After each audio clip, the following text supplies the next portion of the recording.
Então, nessa ação penal 503, 52, 63, 15, depoimento do senhor Ricardo Ribeiro Pessoa. Senhor Ricardo, o senhor foi chamado nesse processo como testemunha. Além disso, é sabido que o senhor teria celebrado um acordo de colaboração com a Procuradoria-Geral da República. É isso mesmo, não é? É isso, excelente. Então, tanto na condição de testemunha como de colaborador, o senhor tem esse compromisso com a Justiça em dizer apenas a verdade aqui. E se o senhor faltar com esse compromisso, eu preciso lhe advertir que o senhor vai responder por um processo criminal e, além disso, o senhor perde seu acordo, certo? Correto, excelente. Dito isso, eu passo ao Ministério Público de Indagações. Boa tarde, senhor Ricardo. Boa tarde. O senhor foi presidente da UTC Engenharia, correto? Correto. Em que período, senhor Ricardo? De 1996 a 2014. Certo. A UTC Engenharia, ela participava de procedimentos de contratação na Petrobras? A UTC Engenharia sempre participou, a Petrobras sempre foi o principal cliente dela. Certo. O senhor pode explicar se existia reunião com executivos de outras empreiteiras para definir eventuais contratações no âmbito da Petrobras? De 2005, 2006 a 2013, tivemos várias reuniões nesse sentido. Quem que participava dessas reuniões, senhor Ricardo? Executivo de outras concorrentes, principalmente e especificamente na área onshore, de oportunidades extraídas dos planos de negócio que a Petrobras apresentava. Certo. Quem que eram essas empresas concorrentes que o senhor disse? As que existiam no cadastro da Petrobras na família de EPC. A maioria delas eram em torno de, no cadastro no início, eram uns 12 empresas, chegamos a 20 empresas cadastradas. Essas reuniões eram geralmente entre 10 e 15 empresas. O senhor se recorda quais eram as empresas que participavam das reuniões? Quais eram as empresas? Posso, sim, senhora. A UTC, Queiroz Galvão, Tequinte, Promon, Odebrecht, GDK, Engevix, Mendes Júnior, Camargo Corrêa, Andrade Gutierrez.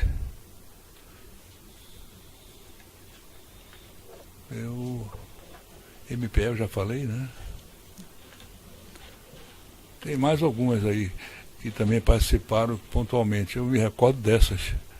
Mas como é que eram essas reuniões? Elas aconteciam esporadicamente? Tinha uma periodicidade? Essas reuniões eram feitas em função da exposição pela Petrobras dos seus planos de negócio, onde a Petrobras anunciava e expunha em diversos lugares o seu plano de negócio de 4 anos. Em cima desses planos de negócio, nós extraíamos as oportunidades que existiam, principalmente na área onshore, na área de refino, ou de ampliações de refinarias, e nós nos reunimos para reduzir a competitividade, a competição, porque sabíamos que o cadastro mencionava apenas e só iriam convidar o que tinha capacitação técnica e financeira para esses investimentos. Nós nunca conseguimos fechar todo o universo de empresas que fossem convidadas, mas reduzimos eu sempre falei aqui, em torno de 70% da competição, porque em função das prioridades que cada um escolhia, e pelo volume e grandeza dos pacotes e das oportunidades, consórcios eram formados para se capacitarem. E essas prioridades eram escolhidas para cada grupo desses. Depois dessas escolhas de prioridades, 2, 3 reuniões por ano, outras reuniões aconteciam, mas não com todos os grupos. Os interessados que tinham escolhido as prioridades se reuniam especificamente para detalhar cada oportunidade dessa. O senhor falou em estabelecer prioridades, significa que havia uma divisão das obras da Petrobras entre as senhora. empresas? Exatamente. Dessas reuniões, então, participavam as empresas que venceriam a licitação, ou seja, cuja prioridade era determinada obra, e outras empresas também. O que significa prioridade é que dentro daquele grupo a empresa seria, ou o consórcio teria a preferência e poderia disputar eventualmente com quem não estivesse naquelas reuniões, porque a gente não tinha conhecimento E empresas seriam convidadas na totalidade, né?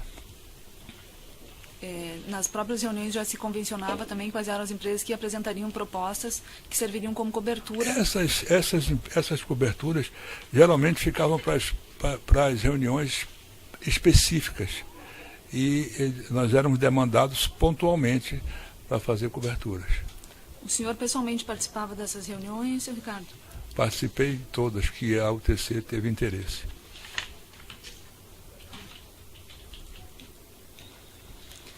Existia alguma espécie de regras para essa definição de prioridades, divisão das obras entre as empresas? Não, cada reunião se discutia quem estava interessado em quê e, evidentemente, cada um fazia suas anotações e seus mapas. Regra específica, assim, eu nunca participei de nenhuma elaboração.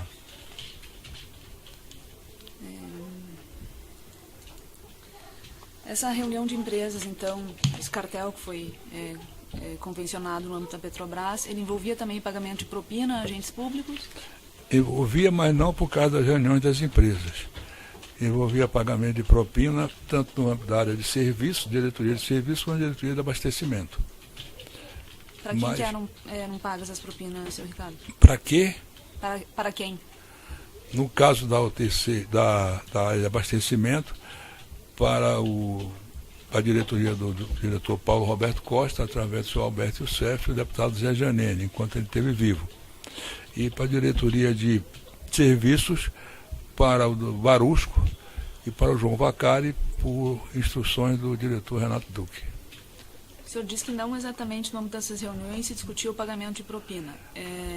Por que motivo, então, havia esse pagamento de propina? O pagamento de propina era uma regra existente, que começou em 2005, 2006, tanto primeiro na diretoria de abastecimento, quase concomitantemente na diretoria de serviços. Porque nós éramos, a palavra correta era solicitados, e nós aceitávamos e pagávamos isso. Na verdade eram 2%, eles queriam mais, mas sempre geravam em 2%, 1% para abastecimento e 1% para a diretoria de serviços.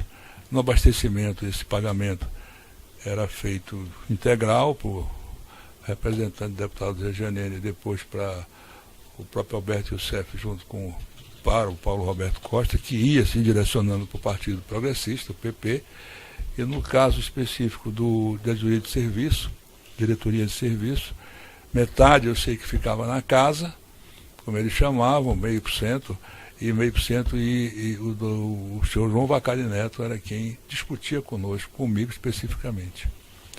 Nós nunca discutimos isso em reuniões de prioridades. Isso não era um assunto que se discutia nessas reuniões. Cada empresa cuidava da sua vida. No caso da contratação de consórcios, como que era dividido esse pagamento de propina? Nos consórcios, todo consórcio tinha um conselho, um comitê diretivo, e como existia afinidade entre essas empresas, geralmente se discutia, você paga a uma diretoria, a gente paga a outra, para facilitar a operacionalidade desses pagamentos. Certo. O senhor se recorda se a UTC teve algum consórcio com a empresa Odebrecht? Tivemos muitos consórcios com a empresa Odebrecht. Nesse caso, como que foi dividido o pagamento da propina? Eu tenho especificamente 3 casos onshore com a Odebrecht. No caso do Comperge, pelo que eu me recordo, nós ficamos de pagar a diretoria de serviços e a Odebrecht pagou a diretoria de abastecimento. No caso da Repar, a unidade de gasolina, a planta de gasolina, nós pagamos a área de, se eu me recordo, de abastecimento, eles pagaram a de serviço, mas houve alguma mistura aí. E na Revap, em São José dos Campos, foi misturado. Como que era a forma que a empresa gerava esses recursos para efetuar os pagamentos? No caso específico da UTC Engenharia, nós produzíamos especificamente, quando o dinheiro era pago em espécie, a UTC produzia caixa 2 através de outras empresas, como as empresas Rockstar, SM Terraplenagem, empresas não ligadas a ninguém, mas especialmente ao seu Adiassad, a sua Trombeta, e o Alberto Youssef guardava para nós esses recursos e depois nós meio entregávamos aos interessados. Quando não era assim, era através de contribuições políticas para os partidos, ou especialmente para o Partido dos Trabalhadores, através das solicitações do senhor João Vacari para o Diretório Nacional do PT. Isso saía, então, de forma não contabilizada da empresa? Como? Saía da empresa de forma não contabilizada? Não, saía da empresa, contabilizava-se as notas do aluguel de equipamento e outro tipo de serviço. Geralmente, parte desses serviços eram realmente prestados, outra parte não.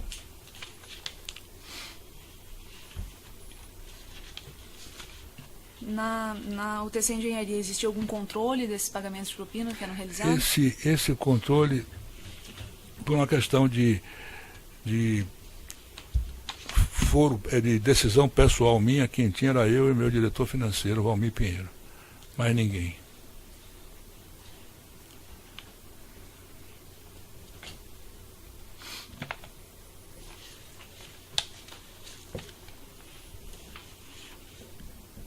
O senhor tem conhecimento de como que as outras empresas procediam de modo similar ao TC na geração desses recursos para o pagamento de vantagens indevidas? Não, esse era um assunto que não se conversava. A forma de se produzir o Caixa 2 nunca era conversado.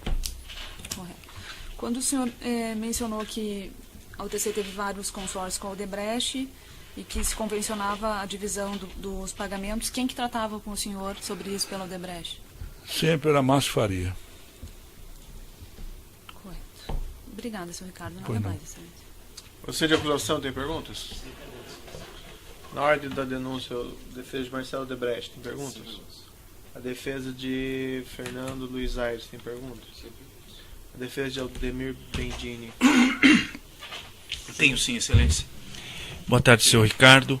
Antes de mais nada, senhor presidente, eu queria dizer o seguinte. Como o senhor Ricardo Pessoa, e Vossa Excelência sabe disso, foi meu cliente, se eu fizer alguma pergunta que a testemunha considere invasiva, minimamente invasiva, ela tem o direito de não responder e eu retiro a pergunta, tá bem? Tá certo. Então, qualquer pergunta que o senhor entender que seja invasiva, que decorreu da nossa relação, não vou fazer isso, obviamente, mas já fica, ao meu juízo, eu não vou fazer. Só queria confirmar uma coisa. Respondendo à indagação da doutora procuradora, eu não sei se eu ouvi direito, o senhor disse que esse esquema das reuniões foi de 2005 a 2013, é isso, senhor Ricardo? Correto.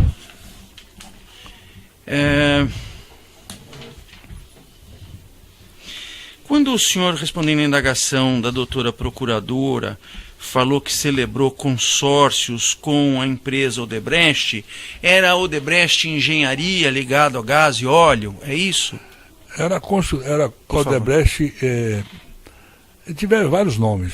Uhum. Era a diretoria do Márcio Faria, que passou a ser Odebrecht Plantas Industriais, Odebrecht da construtora Norberto Odebrecht, Odebrecht Engenharia Industrial, coisa desse tipo. O senhor teve algum contato com o senhor Bendini quando ele estava à testa da Petrobras?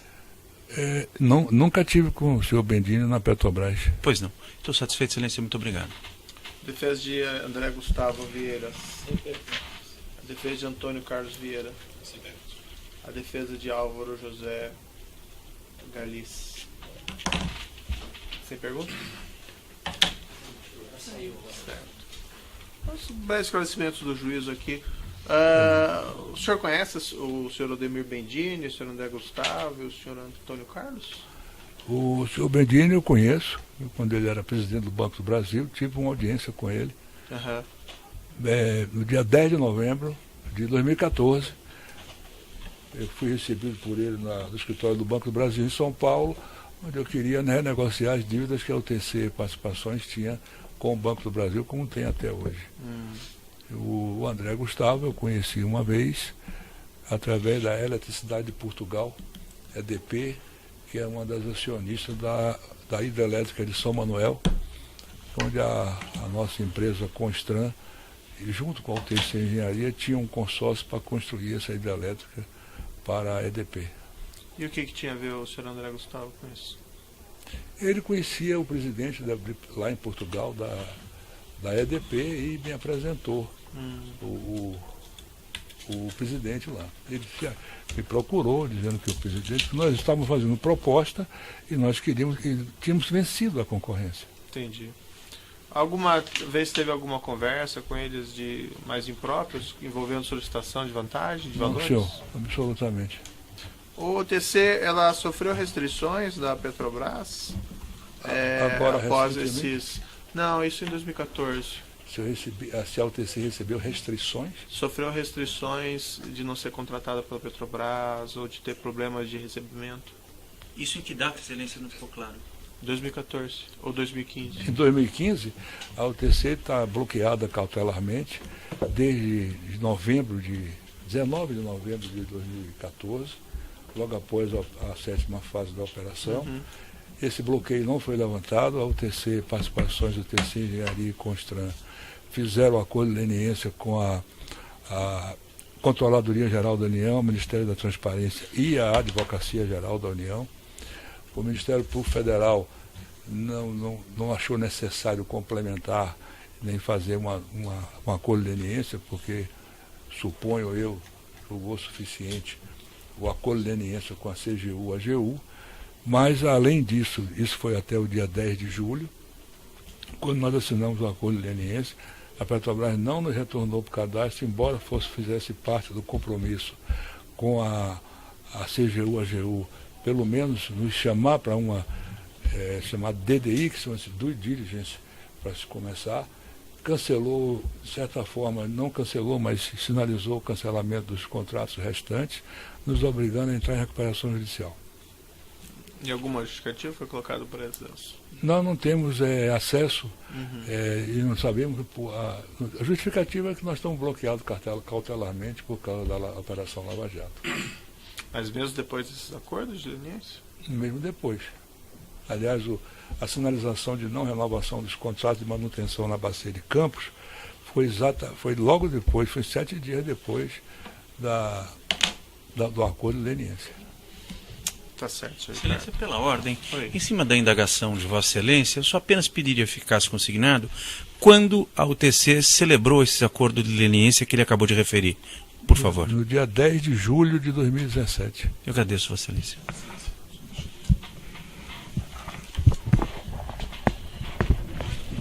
Excelência, só para ficar esclarecido, Vossa Excelência indagou da testemunha se ele conhecia o senhor André Gustavo, mas na pergunta subsequente, Vossa Excelência falou do contato que a testemunha teria com eles.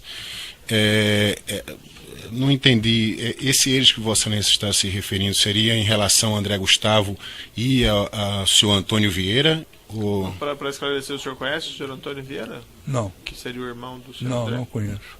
Estou satisfeito, Excelência. Então pode encerrar.